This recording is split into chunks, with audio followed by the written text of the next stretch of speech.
নমস্কার। পরম প্রেমময় ঠাকুর শ্রী শ্রী রামকৃষ্ণ পরমহংসদেবের পাদপদ্মে শতকোটি প্রণাম জানিয়ে উপস্থিত দর্শক বৃন্দ ও তালবোনা গ্রামবাসী বৃন্দকে আন্তরিক প্রীতি, শুভেচ্ছা, ভালোবাসা, নমস্কার জানিয়ে শুরু করছি আজকের অশ্রু সজল যাত্রাপালা। বৌমা, তোমার পায়ে নমস্কার। রচনা ভৈরবনাথ গঙ্গোপাধ্যায়, পরিচালনা এবং আয়োজক কমিটি তালবোনা গ্রামবাসী বৃন্দ, নির্দেশনা ও অভিনয় সুনীল কুমার ধর, সহ নির্দেশনা বিকাশ সাহা, পরিবেশনা সমস্তপুর গুডলাক নাট্য সংস্থা। শুরু করছি এবছরে অশ্রু সজল সামাজিক ভয়াবহ যাত্রাপালা। বৌমা, তোমার পায়ে নমস্কার।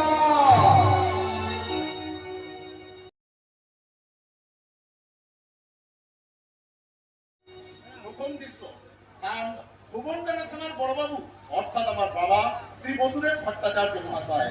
প্রথম দৃশ্যে প্রথমেই প্রবেশ করছেন আমার স্ত্রী অর্থাৎ আপনাদের সকলের বৌমা শ্রীমতী চৈতালি ভট্টাচার্য।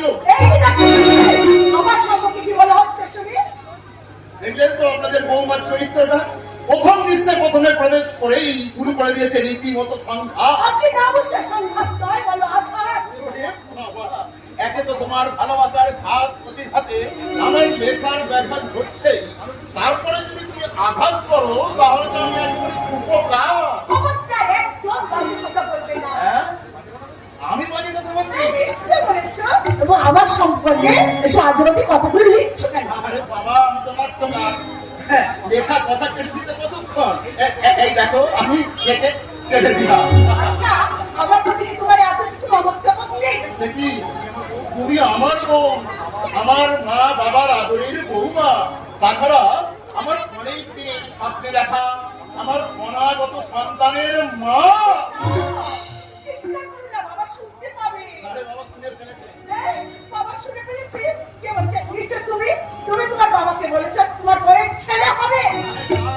আমি বেশ কায়দা করে বলেছি বাবা, আর তোমাদের দুশ্চিন্তায় দিন কাটাতে হবে না।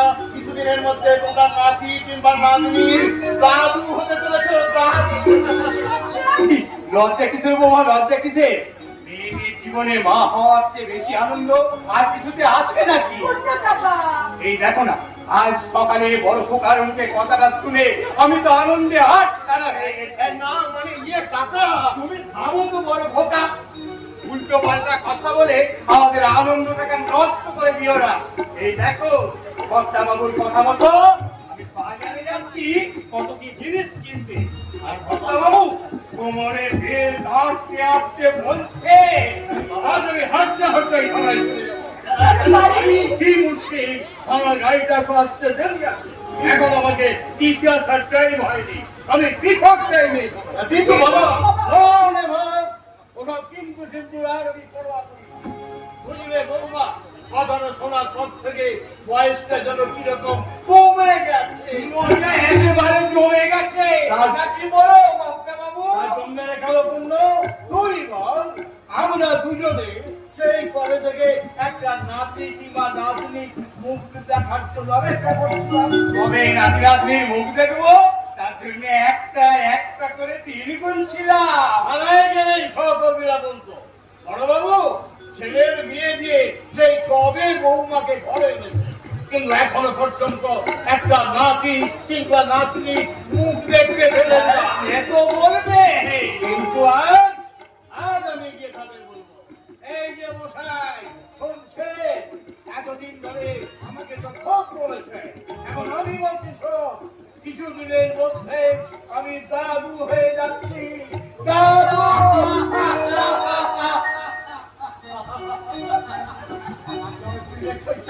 তোমার বাচ্চা হবে শুনে বাবা আর অন্য কাকা একবারে পাগল হয়ে গেছে, আর আমার ভাই তো সে যখন এসে শুনবে তখন আনন্দে আটখানা হয়ে যাবে। আর আপনি কি হয়ে যাবেন মশাই? আমি করতে চাই আমি কি হয়ে যাব?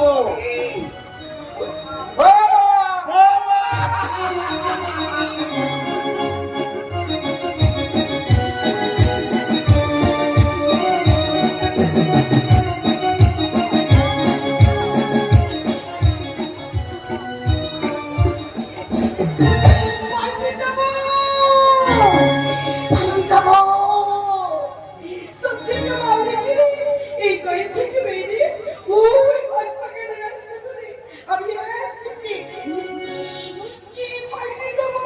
কেনে যাবো না? যতটুকু ঠাকুরের বাড়িতে চুপি থাকি ওরা আমার পেটের বাচ্চা নিয়ে কেনে যাবে গো! ও তো চকমকি ঠাকুর আমি বড় শুনি চক্রবর্তী ঠাকুর কালাকার্তিক কি কথা বলে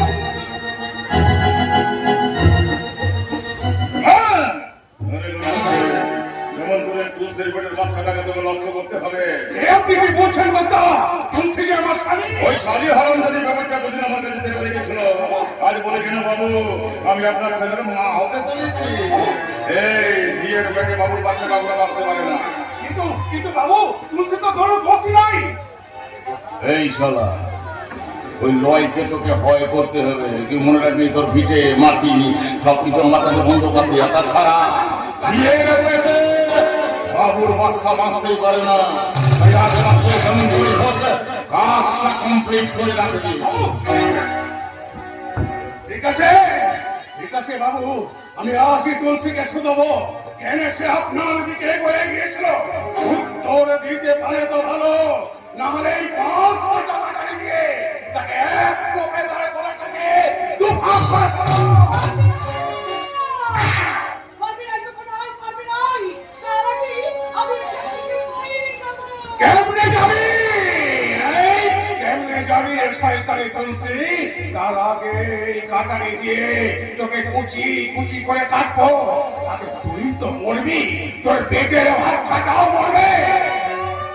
আজল মেয়ে মানুষ কোথাকার, তুই তো প্রথম চক্রবর্তী বাবুর দিকে এগিয়ে গেছলি। খবরদার বিশ্বাস করো বলে বিশ্বাস করো খবরদার খবরদার, কানাই কানাই করবি না তুলসী। তুই এগিয়ে যাসনি তো তোর এমন অবস্থা হলো কি করে? কি করে এলো তোর পেটে বাচ্চা? নাই শোনো শোনো মনে শোনো তাহলে তুমি শোনো সেদিন কি ঘটনা ঘটেছিল আজ থেকে 3 মাস আগে 3 মাস আগে? এই কাপড়টা পরিনি আমি এই গইলে এই গরুর মাথার কাবি জানতেছিলাম আর ঠিক সেই সময় আমি ভাবছিলাম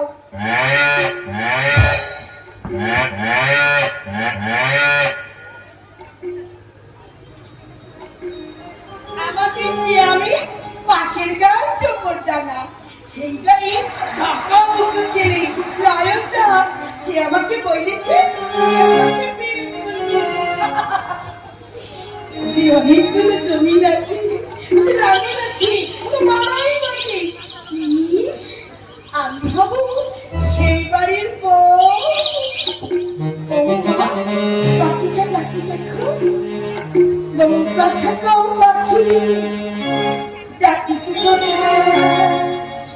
ও বউ কথা কও পাখি ডাকিস তবে আমারি বুকের মনি তবে আমারি বুকের মনি বউ কথা কও পাখি বউ কথা কও পাখি ডাকিস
পালিয়ে রাস্তা ও বাবু, বাচ্চাটা তোমার তৈরির সব শেষ হয়ে গেছে। আমি এখন রাস্তা ওই কথা বলিস না রে তুলসী, আমার বসান নিশি বলো না যে রেখে আমার বউটা গেছে বাপের বাড়ি হাওয়া খেতে। আমি এখন বাড়ি যাচ্ছি বাবু, বাড়ি। আরে বাড়ি যাবি কি রে, বাড়ি যাবি কি, বাড়ি যাবি কি? বাড়িতে তো ঝি চাকর আছে, তার থেকে তো এখানেই ভালো। আয়, আমার কাছে আমার কাছে বাবু, আয় বলছি। বাবু, বাবু, বাবু, আপনি এভাবে আমার হিসেবটা নষ্ট করেন না। শুনেন বাবু, আমি তো করি, আমি সাবান নদী, আমার কাছে আপনি পাবেন কি? তার আপনি আমাকে সাড়া দেন। ছেড়ে দেব, ছেড়ে দেব, তবে তবে শুধু হাতে নয়, এই গাছ পাকা এই তুলতুলে আমটাতে একটা কামড় বসিয়ে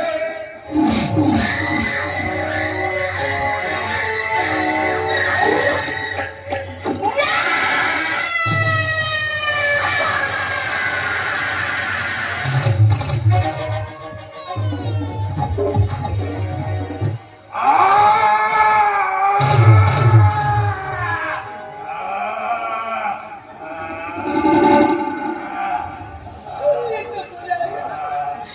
শুনলেন তো? সব বুঝলেন তো? ঘটনাটা কেমন করে কি হইতে গেল? এখন এখন তুমি বলো তো বুড়াই, তুমি বলো তো এটা কার দোষ? আমার নয় খেপা কুকুরটা।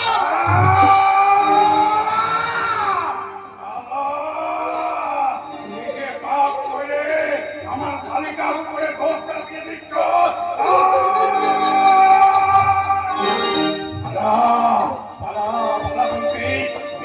বাগানের ভিতরে গিয়ে ছুটতে পালিয়ে যা, আর যাবার সময় আমার কাছে একটা ভিতে কে করে যা।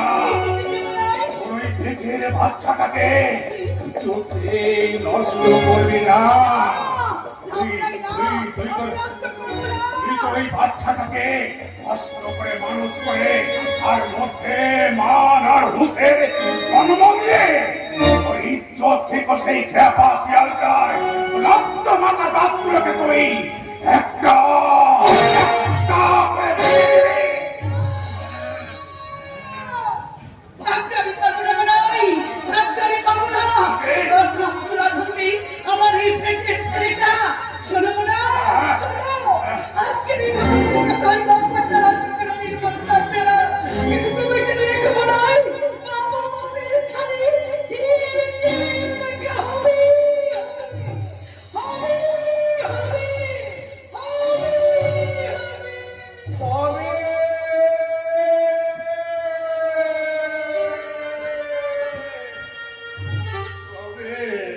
কবে তোমাকে তুলসী, কবে ততদিন করে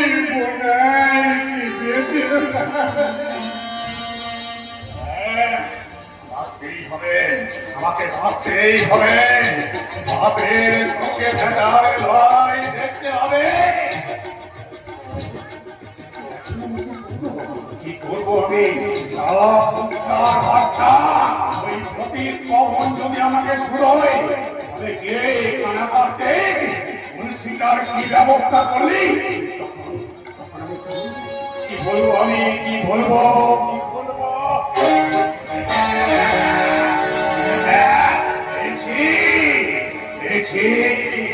এই কানা কার্তিক এখন ব্রিটিশদের ময়ূরে চেপে আবুল বাড়ি যাবে, আরে যাবার আগে